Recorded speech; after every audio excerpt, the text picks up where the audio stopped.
बार साल 2023 में पुत्रदा एकादशी का व्रत रखा जाएगा 27 अगस्त रविवार को। और पुत्रदा एकादशी साल में 2 बार आती है, एक सावन के महीने में और दूसरी पौष के महीने में।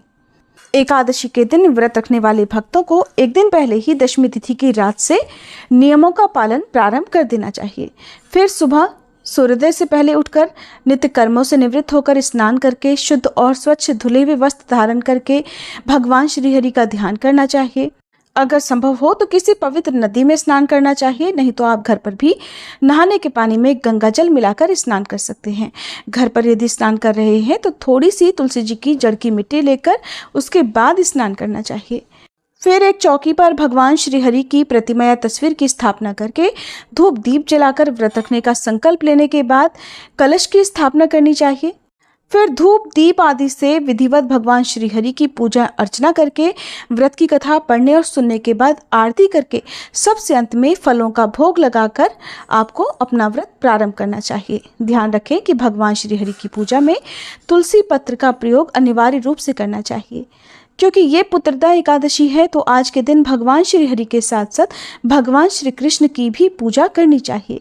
भगवान श्री कृष्ण के बाल गोपाल स्वरूप की पूजा करने से संतान से जुड़ी हुई समस्याएं दूर हो जाती हैं। तो आज के दिन आप भगवान श्री कृष्ण को माखन मिश्री का, तुलसी जी की मंजरी का भोग लगाना मत भूलिएगा।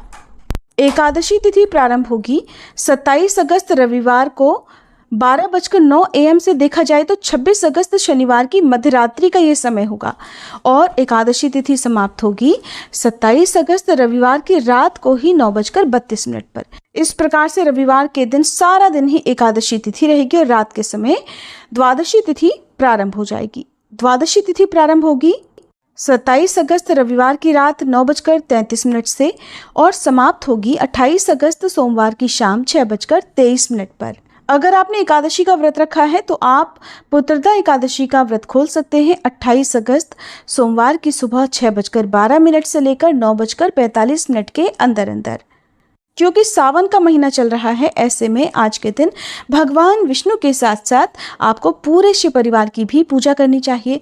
और द्वादशी तिथि के दिन सोमवार होने के कारण हो सकता है आपने सोमवार का भी व्रत रखना हो। तो ऐसे में आप एकादशी का व्रत सोमवार को सुबह के समय केवल तुलसी पत्र और जल से या फिर फलों के रस से आप खोल सकते हैं। और उसके बाद जब एकादशी व्रत का पारण आप कर लेंगे फिर आपको सोमवार व्रत के नियमों का पालन करके सोमवार की पूजा करनी चाहिए, सोमवार व्रत की कथा पढ़नी या सुननी चाहिए। सुबह के समय ऐसी स्थिति में जब आपका दूसरा व्रत हो तो अन्न का या नमक का त्याग आपको करना है, भूले से भी अन्न या नमक आपको नहीं ग्रहण करना है।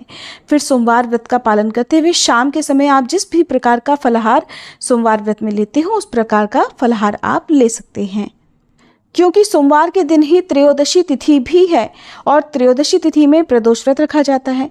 तो यदि आप प्रदोष व्रत रखना चाहते हो तो प्रदोष व्रत में भी आपको बिल्कुल यही विधि अपनानी है। एकादशी व्रत यदि आपने रखा है तो सुबह पारणा करते समय केवल आप फलों से, तुलसी पत्र से अपना व्रत खोल सकते हैं और प्रदोष व्रत भी आप प्रारंभ कर सकते हैं।